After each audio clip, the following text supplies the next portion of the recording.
오늘 우리에게 주시는 하나님 말씀은 신약 성경 중에 마태복음 25장 31절에서 40절까지 말씀입니다. 신약 성경 43면에 있습니다. 마태복음 25장 31절에서 40절까지 이 계시의 말씀을 봉독할 때 살아계신 하나님의 음성을 들으실 수 있기를 바랍니다. 인자가 자기 영광으로 모든 천사와 함께 올 때에 자기 영광의 보좌에 앉으리니 모든 민족을 그 앞에 모으고 각각 구분하기를 목자가 양과 염소를 구분하는 것 같이 하여 양은 그 오른편에 염소는 왼편에 두리라. 그때의 임금이 그 오른편에 있는 자들에게 이르시되 내 아버지께 복받을 자들이여 나와 창세로부터 너희를 위하여 예비된 나라를 상속받으라. 내가 줄일 때에 너희가 먹을 것을 주었고 목마를 때에 마시게 하였고 나그네 되었을 때에 영접하였고 헐벗었을 때에 옷을 입혔고 병들었을 때에 돌보았고 옥에 갇혔을 때에 와서 보았느니라. 이에 의인들이 대답하여 이르되 주여 우리가 어느 때에 주께서 줄이신 것을 보고 음식을 대접하였으며 목마르신 것을 보고 마시게 하였나이까? 어느 때에 나그네 되신 것을 보고 영접하였으며 헐벗으신 것을 보고 옷 입혔나이까? 어느 때에 병드신 것이나 옥에 갇히신 것을 보고 가서 배웠나이까 하리니 임금이 대답하여 이르시되 내가 진실로 너희에게 이르노니 너희가 여기 내 형제 중에 지극히 작은 자 하나에게 한 것이 곧 내게 한 것이니라 하시고. 아멘. 마태복음에는 5개의 설교 묶음이 있습니다. 우리가 잘 아는 마태복음 5장, 6장, 7장은 산상수훈이죠. 그리고 마태복음 10장은 사도직에 대한 설교고요, 13장은 천국 비유, 18장은 교회 질서, 23장부터 25장은 종말과 심판에 관한 설교입니다. 그렇다면 오늘 본문은 마태복음에 나온 5개의 설교집의 마지막 결론이다, 그렇게 얘기를 할 수 있어요. 또 마태복음 24장 32절부터 오늘 본문까지 7개의 재림 비유가 나옵니다. 그런데 그 7개의 재림 비유 중에서 마지막 비유가 역시 오늘 비유입니다. 그렇다면 우리 오늘 본문은 마태복음에 있는 5개의 설교 묶음의 결론인 동시에 7개의 재림 비유들 중에 마침이 되는 대단히 중요한 본문이다, 이렇게 말할 수 있습니다. 그러면 그 강조점이 뭐냐? 2가지죠. 첫째는 주님이 오신다. 2번째는 그 주님이 심판하신다, 이거예요. 그러니까 주님의 재림과 심판을 강조하는 말씀이라고요. 이렇게 성경은 주님의 재림과 심판을 말씀하는데 오늘날 그의 제자들인 우리들은 주님의 오심에 대해서, 이 심판에 대해서 이렇게 많이 생각하지를 않고 살아요. 이 진리의 말씀을 깊게 성찰하지를 않습니다. 그러나 분명히 주님께서는 마지막 날에 오셔서 2 부류로 사람을 나누겠다, 자주 말씀하셨어요. 그 비유가 무슨 비유냐면 알곡과 가라지 비유, 그물 비유, 그리고 오늘 본문의 양과 염소의 비유입니다. 자, 알곡과 가라지 비유는 뭐냐면 좋은 씨는 천국의 아들로서 아버지 나라에서 해와 같이 빛나게 될 것이고 가라지는 풀무불에 던져 넣는다, 이 얘기입니다. 그물 비유는 뭐냐? 좋은 고기는 그릇에 담고 못된 것은 내버린다 하는 비유고요. 그리고 오늘 본문 이 양과 염소로 구별되는 그 비유는 여러분이 너무나 다 잘 아십니다. 그래서 이 라빈슨이라는 신학자는 이것이 굉장히 폭넓게 사용된 비유인데 알곡과 가라지는 농업적인 표현이고 그물 비유는 업의 표현이고 양과 염소는 목축업의 표현이다. 그러므로 주님께서는 당시의 모든 산업을 다 동원해서 마지막 심판의 비유를 말씀하셨다고요. 농부와 어부와 목동이 마치 그들의 산물을 구별해내는 것처럼 마지막 날 주님께서는 우리를 구분하신다 하는 그러한 엄정한 내용입니다. 천국과 지옥을 나누는 것처럼 양과 염소를 나누게 되는데, 오른편에 있는 양에게는 복을 받은 자들이여 그렇게 부르고요, 왼편에 있는 염소에게는 저주를 받은 자들아 이렇게 불렀어요. 그러면서 그 양들은 창세로부터 그들을 위해서 예비된 나라를 상속받게 되고, 염소들은 마귀와 그 사자들을 위하여 예비된 영영한 불에 들어가게 된다, 이 말씀입니다. 한편은 영원한 나라로, 한편은 영원한 불못, 지옥불로 던져지게 된다는 그런 무섭고도 엄정한 심판을 말씀하고 있습니다. 그러면 뭐가 기준이냐? 무엇이 구별이 되어서 이렇게 양과 염소로 나뉘느냐? 사실 그 말씀이 우리를 당황해 하는 것이 사실입니다. 왜냐하면 그 구별법이 우리의 믿음에 달려있는 것이 아니라 작은 자에게 선행을 베풀었느냐 아니냐에 달려있는 것처럼 보이기 때문에 그렇습니다. 즉, 이 세상에서의 구원이 믿음이 아니라 이 선행이 심판의 기준이 되는 것처럼 오늘 본문이 그렇게 읽혀진다고요. 그래서 이 몬테피오레라는 유대인은 복음서에 있는 가장 고상한 이야기가 오늘 본문이다 그렇게 얘기를 했어요. 자, 그렇게 되면 성경이 또 다른 강조하는 말씀이 있다고요. 로마서와 갈라디아서에서 바울 사도가 강조한 것은 믿음으로 구원을 받는다는 이신칭의, 이신득의 이런 교리와 갈등을 일으키게 됩니다. 그러면 도대체 기독교 안에는 상반된 두 개의 복음이 들어가 있느냐? 마치 이것은 바울과 야고보의 논쟁과 같아요. 바울은 로마서 3장 28절에서 그러므로 사람이 의롭다 하심을 얻는 것은 율법의 행위에 있지 않고 믿음으로 되는 줄 우리가 인정하노라. 즉, 구원은 행위가 아니라 믿음으로 얻는 것임을 선언했습니다. 반면에 주의 형제 야고보는 이와 같이 행함이 없는 믿음은 그 자체가 죽은 것이라 그랬어요. 이 둘이 서로 다른 말을 하는 것 같습니다. 그러기에 아주 유명한 신학자 예레미야스는 오늘 이 본문의 비유는 본래 이방인들은 어떤 기준을 가지고 심판을 받습니까? 하는 질문에 대한 예수님의 답변이다, 그렇게 설명을 했어요.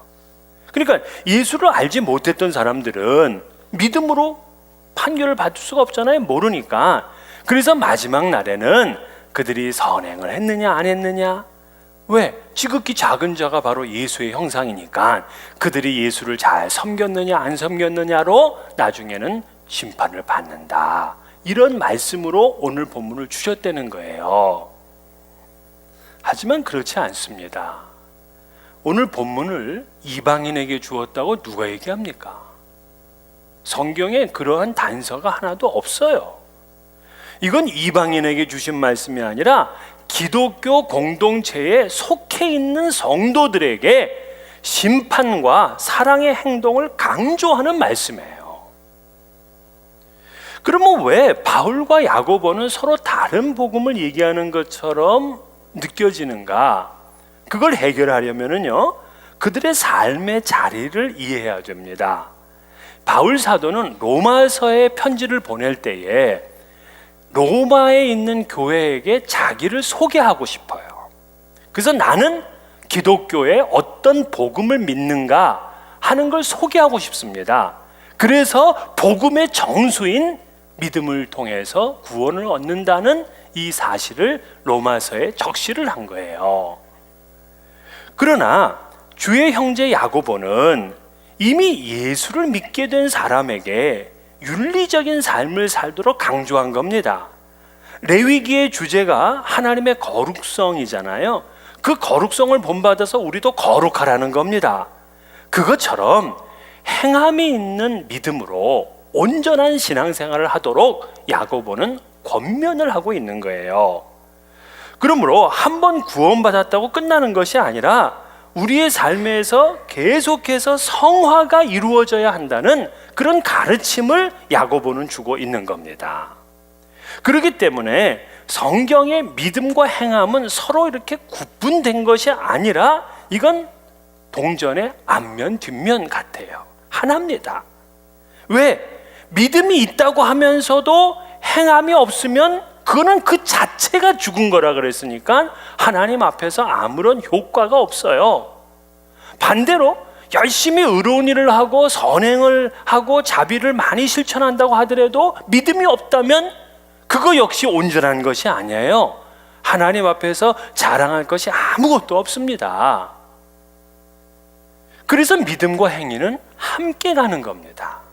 바울 사도는 로마서 3장 31절에서 그런즉 우리가 믿음으로 말미암아 율법을 파기하느냐? 그럴 수 없느니라. 도리어 율법을 굳게 세우느니라.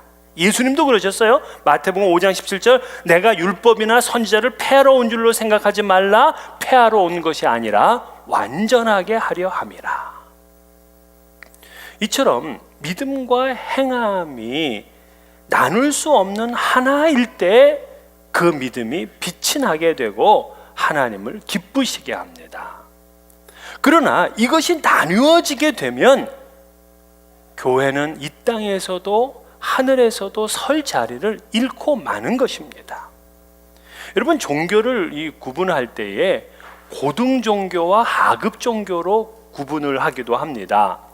그런데 이 하급 종교의 특색이 뭐냐면 윤리적인 요소가 많이 결여되어 있다는 거예요. 그러니까 우리가 잘 알고 있는 통일교, 또 박태선, 이러한 이단들의 가르침에는 윤리적인 요소가 거의 없습니다. 또 모든 사교, 윤리적인 가르침이 없어요. 그 하급 종교 중에서 가장 하급 종교를 우리는 무속 종교라고 합니다. 그래서 이 무속 종교는 뭐냐? 모든 게 다 운이고 재수죠. 복을 받으면 그래, 그 사람이 근면하고 착하기 때문에 복을 받은 거야, 이게 아니라 그 사람은 운이 좋은 거야. 그 사람이 재난을 당하게 되면 그에게 그럴 만한 원인이 있기 때문에 재난을 당했다 보는 것이 아니라 그 사람 재수가 없어서 그런 거야, 이렇게 봅니다. 그래서 학자들은 무속은 윤리적인 요소가 전혀 없다, 이 말에 대부분 동의를 해요. 그런데 교회 안에도 윤리적인 것을 무시하는 교회가 있어요. 무속의 영향을 받은 교회들입니다. 그래서 무속적인 요소가 많은 교회일수록 뭐를 강조하느냐? 병고침, 방언, 축복, 이런 걸 대단히 강조합니다. 하지만 그들에게는 사회에 대한 책임이나 윤리적인 삶에 별로 관심이 없는데 이게 기독교냐고요. 그건 기독교가 아니라고요. 주변의 아픔과 필요를 외면하면서 우리의 경건에만 힘쓰겠다 하는 것은 기독교의 참 모습이 아니에요. 동덕여대 총장을 하시고 현재는 고신대 그 석좌 교수로 있는 손봉호 교수, 여러분 잘 아시죠? 대한민국의 대표적인 윤리학자죠. 이분은 이런 얘기를 했어요. 윤리적인 삶은 믿음의 표현이다, 그렇게 얘기를 했습니다. 야고보서도 이렇게 기록이 되어 있어요. 하나님 아버지 앞에서 정결하고 더러움이 없는 경건은 곧 고아와 과부를 그 환난 중에 돌보고 또 자기를 지켜 세속에 물들지 아니하는 그것이니라. 여러분, 경건이라는 것이 무슨 수도원에 들어가서 금식을 하면서 돌을 닦고 세속으로부터 멀어지는 것이 참된 경건이 아니라 세속에 물들지 않으면서도 환난 당하고 있는 지극히 작은 자를 돌보는 것이 기독교의 경건이라는 거예요. 그렇기 때문에 오늘 본문을 읽으면서 자칫 믿음이 없이 하나의 그 자비로운 선행으로만 심판대에 구원을 받는다, 이렇게 해석하면 안 돼요. 오늘 이 말씀은 뭐냐? 예수님을 믿는 믿음의 사람들은 오늘 이 본문에 나온 양들처럼 그의 자비로운 선행이 라이프 스타일이다, 이 얘기예요. 그래서 선행해야지 천국 간다, 이렇게 얘기를 하면 안 됩니다. 대신해서 천국 백성인 우리들의 라이프 스타일이 어떤 것인지를 주님께서는 우리에게 알려주시고자 이 본문의 비유 말씀을 주셨습니다. 자, 그러면 지금 주님이 오신다면 여러분은 양입니까? 염소입니까? 오늘 본문을 가지고 한번 스스로 판단할 수 있을 겁니다. 첫째는 뭐냐면, 양의 편에 서느냐 염소 편에 서느냐는 사랑의 실천을 했는가 아닌가에 달려 있어요. 자, 인자가 오셔서 양과 염소를 구별하는 기준이 뭐였느냐면, 이웃의 작은 자가 줄일 때 먹을 것을 주었고, 목마를 때에 마시게 하였고, 나그네 되었을 때 영접하였고, 벗었을 때에 옷을 입혔고, 병들었을 때에 돌아보았고, 옥에 갇혔을 때에 찾아가서 보았느냐? 그렇지 않느냐? 그게 기준이었어요. 한마디로 얘기하면 너가 작은 자에게 사랑의 실천을 했느냐 아니냐였습니다. 여러분, 믿음의 사람은 마땅히 사랑의 실천을 하는 사람이야. 요한 사도는 이렇게 얘기를 해요. 누가 이 세상의 재물을 가지고 형제의 궁핍함을 보고도 도와줄 마음을 닫으면 하나님의 사랑이 어찌 그 속에 거하겠느냐. 자녀들아, 우리가 말과 혀로만 사랑하지 말고 행함과 진실함으로 하자. 또 이렇게도 얘기를 했어요. 보는 바 그 형제를 사랑하지 아니하는 자는 보지 못하는 바 하나님을 사랑할 수가 없느니라. 저도 이 말씀을 준비하면서 6가지 질문을 저에게 했습니다. 작은 자가 줄일 때에 먹을 것을 주었는가? 작은 자가 목마려울 때에 마실 것을 주었는가?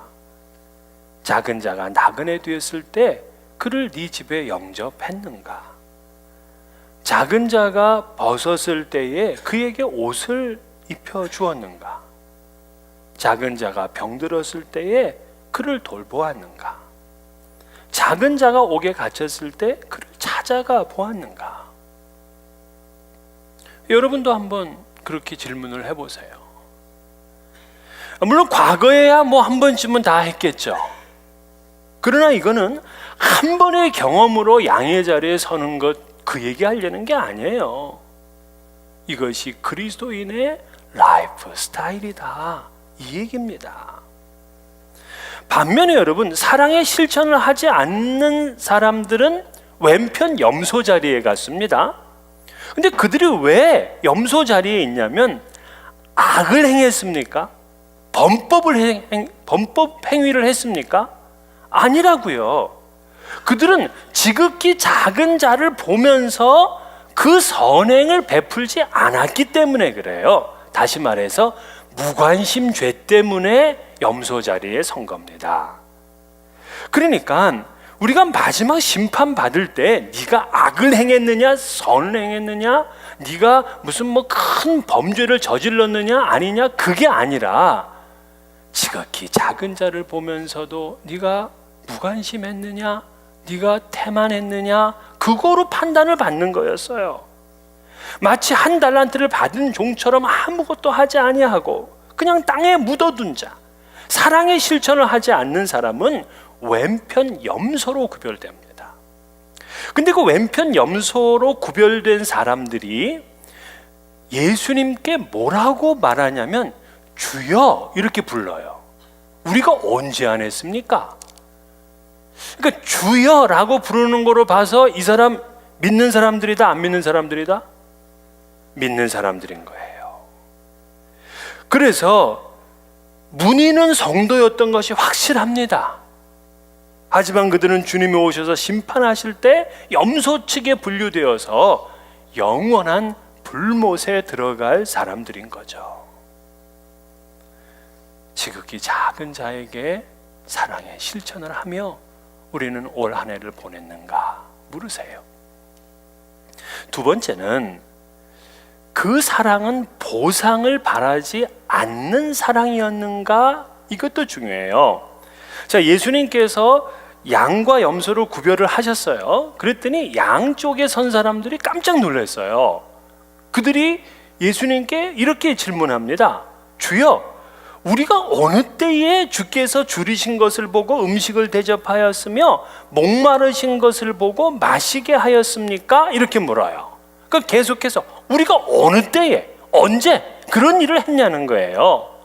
이 사람들은 자신들의 선행, 자신들의 자비조차를 기억 못해요. 왜냐? 이들은 보상을 바라질 않았어요. 사실 우리는 어느 틈엔가 돌아올 보상이 없으면, 즉 이권이 없으면 뭔가 베풀려고 하지를 않아요. 내게 돌아올 것이 없다고 생각하면 저 사람하고 관계를 맺기를 싫어합니다. 불편하고 귀찮은 거죠. 남 좋은 일만 하고 싶지를 않아요. 그래서 우리 말에 아주 못된 말이 뭐냐면, 이 사람 일 잘못하면 뭐라 그래요? 남 좋은 일만 시켰다고. 그게 우리나라 말에 있어요. 사람들을 꾸중할 때도 남 좋은 일만 시켰다고. 아니, 남 좋은 일만 시키는 게 가장 좋은 일 아닙니까? 여러분, 이 바리새인들은 정말 칭찬받을 만한 그런 삶을 살아요. 그들은 경건의 훈련에 대단히 열심입니다. 7일 중에서 이틀을 그들은 금식합니다. 그리고 먹어야 될 음식과 먹지 않아야 될 음식을 철저하게 구별합니다. 또한 기도를 많이 하고요. 구제할 때 그들은 항상 열심히 구제합니다. 그런데 문제는 뭐냐? 남들에게 보이려고, 사람에게 보이려는 게 문제였어요. 경건과 구제의 일이 사람에게 보여서 그에게 존경의 보상을 받고 싶었던 것입니다. 그러나 주님의 사랑의 구별법은 사랑을 실천할 때 돌아올 보상을 생각하고 했느냐 아니냐, 왼손이 하는 일을 오른손이 모르는 단지 베푸는 것으로 만족해야 됩니다. 보상을 바라지 않는 사랑을 베푸셔야 돼요. 마지막으로 상대를 차별하지 않는 사랑을 베풀었는가 하는 거예요. 우리는 누구는 잘 섬길 수 있냐면 의로운 자, 큰 자, 착한 자, 건강한 자는 섬기는 데 익숙해요. 그런데 오늘 본문의 이 말씀처럼 작은 자, 죄인, 병든 자를 섬기는 데는 인색합니다. 근데 오늘 말씀의 결론 40절에 보게 되면 지극히 작은 자 하나에게 한 것이 곧 내게 한 것이라. 45절에는 지극히 작은 자 하나에게 하지 아니한 것이 내게 하지 아니한 것이라 그랬어요. 그러니까 작은 자는 어떤 사람이냐면 줄이고 목마르고 나그네 되고 병들고 헐벗고 감옥에 갇힌 자들이야. 근데 이런 사람들이 바로 예수예요. 그들에게 예수의 형상이 있는 겁니다. 그러면 이 말씀은 우리에게 뭘 가르쳐주고 있냐면, 사랑을 네가 실천할 때에 상대를 가려서 제한적 사랑을 하지 말라는 말씀이에요. 여러분, 우리 그 말에는 사랑한다라는 단어가 하나지만 헬라어에는 사랑한다는 단어가 적어도 4개가 있습니다. 여러분 잘 아는 뭐 에로스, 아가페, 뭐 스톨게, 필레오 이런 단어들이죠. 근데 이 아가페와 에로스 이 두 사랑을 가장 이제 잘 대조하는데, 이 에로스는 무슨 사랑이냐? 남녀간의 이 성적인 사랑이다. 그렇게 얘기를 하는데 그 말 틀렸어요. 이 에로스의 사랑은 모두 에로스의 사랑은 철학자들이 학문을 사랑하는 것, 그것이 에로스예요.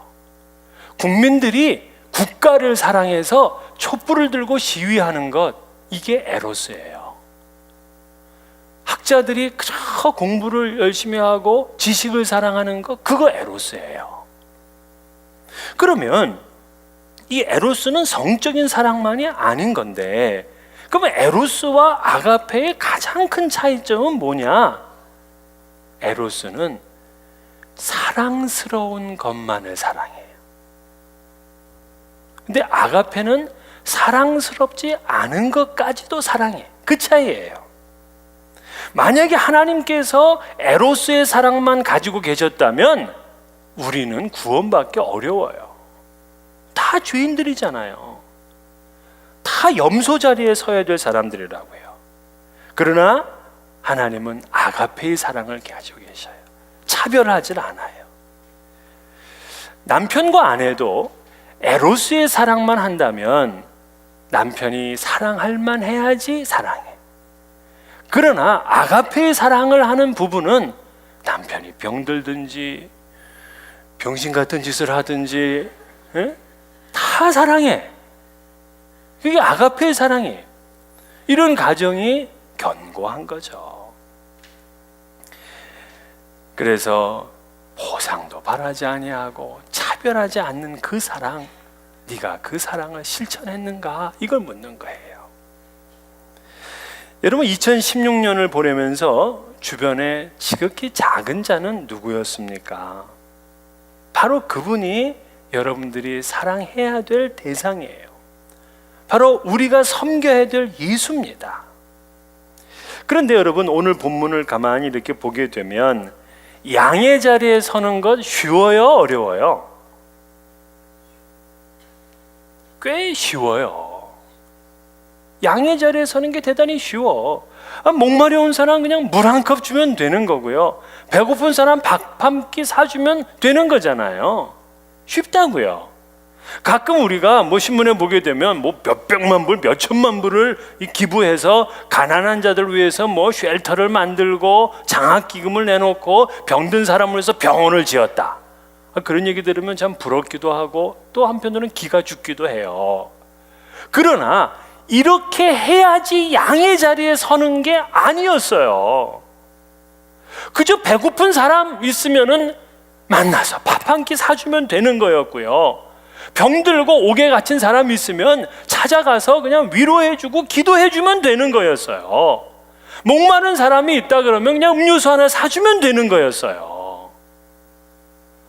그런데도 우리는 그걸 안 해.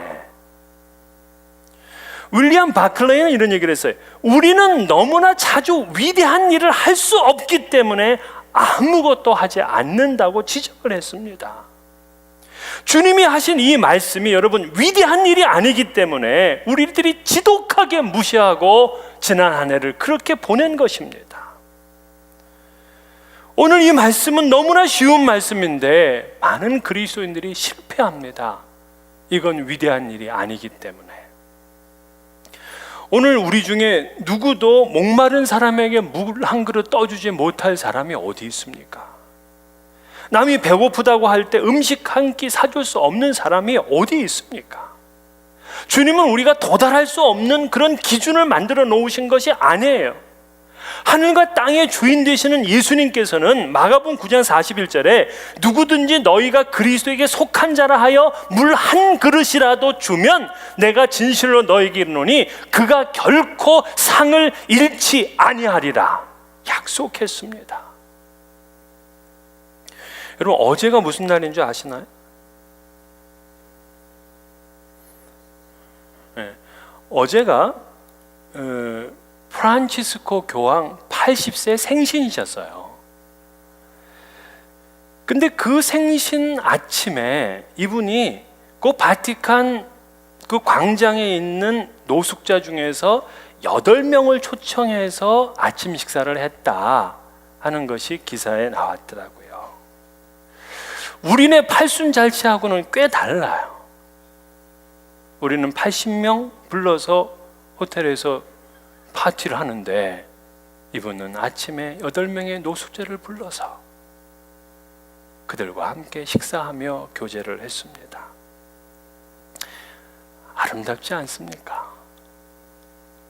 주님이 바라시는 게 우리에게 큰 일이 아니에요. 작은 일부터 하십시다. 이 연말에 옆에 혹시 작은 자가 있는지 여러분 찾으세요. 돌아보세요. 그저 내 생활만 힘들다 어렵다 하지 마시고 주변에 작은 자를 찾으세요. 누가 외로워하는지, 누가 헐벗고 있는지, 누가 굶주리는지, 누가 병들었는지. 이 작은 선행이 바로 믿음의 표현입니다. 나는 때가 되면 큰 일을 할 사람이야. 이 사람들이 다 염소 자리에 가 있는 겁니다. 우리 주님은 지극히 작은 자 하나에게 한 것이 내게 한 것이고, 지극히 작은 자에게 하지 않은 것이 내게 하지 않은 것이라 말씀하셨습니다. 지극히 작은 자가 바로 예수 그리스도이십니다. 기도하겠습니다.